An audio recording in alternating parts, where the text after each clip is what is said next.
Another huge day for Toronto FC, another announcement, another unveiling. James Sharman here with Michael Singh, and it's official. You've been calling this for, I think it's 6 months now, I think pretty much. Federico Bernadeschi was arriving at TFC, and it was announced officially last week, but now we see him in person in a great white suit.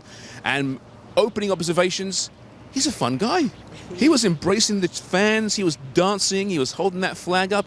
It could be a lot of fun to watch. He's a showman. He's a showman, and I think it's just off camera, you said he could be a fan favorite, and his personality, it's a little bit more vibrant than some other players that we've seen in the past, but hey, he can back it up too. He's not only just going to be a showman for this team off the pitch, I believe he's going to be a showman for this team on the pitch. So a very exciting signing, great personality, everything kind of checking all the boxes right now. It's going to be interesting to see how this plays out when they actually get on the field together. It's a great point, yeah. Maybe this weekend, they're hoping. Insigne's still not training with the group, but they're hoping later this week he will be.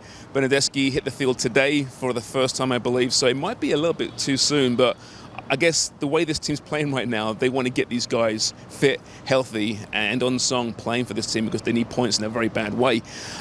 They kept talking about the big picture. There's this big project. I get the impression that they're not conceding defeat here, but they understand that this is so far beyond just this season and the predicament the team's in. Yeah, well, speaking to Bill Manning afterwards, he was asked that question, mostly about the playoff race, and said it's going to be tough. And that's just the reality of where TFC are. They dug themselves a hole that was probably a little bit deeper than they were hoping for. It's not completely out of the question. They're, 8 points back as the time that we're recording this, so it is possible. But it's going to be tough. As you mentioned, they're looking ahead to 2023. That's always been their vision, in my opinion. I think this kind of was house money, whether or not they can get in here. But 2023 will be the real test. And another thing I'll add is we've seen a lot of Bob Bradley hate been going around. Is he the right guy to manage this team, especially after that woeful performance against Montreal? Bill Manning was asked that question again. Unequivocally, he said yes, absolutely. Let's be honest, they're ridiculous comments.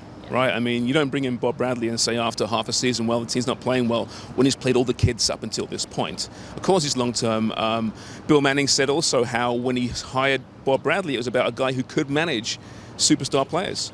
And they have superstar players now. It's going to be fascinating moving forward, especially this off-season. A DP spot remains. Salcedo left. At the back, there's one gaping hole for sure, at least one gaping hole. What do you hear? When do you think you'll be breaking stories about the next DP for TFC, and who will it be and where will he play? Yeah, well, it might not be for a little bit, as speaking to Bill once again in there after the presser, it sounds like Toronto FC are going to be waiting until the off-season to use that third and final DP spot. Of course, you're always going to do your due diligence, your homework, whatever it is you need to do, but it does sound like it's going to be more likely that happens in the winter. But what I can tell you is that TFC are going to be making an acquisition, and it's going to be one defensively. It's not necessarily going to be a TAM signing or a DP signing, but it will be something that'll help bolster this team defensively moving forward. And that'll be in the very near future? It'll be in the near future, yeah. Yeah, I'd say so. Not that there's too many great defensive teams in MLS these days, but certainly TFC is not one of them, and they need help. Mikey, as always, thanks so much. We keep meeting at these places, eh? It's been fun. It's been a fun summer to be a soccer fan in Toronto, whether you're a fan or not, because every week there's a new signing, and as Mikey just said, there's another one soon on its way.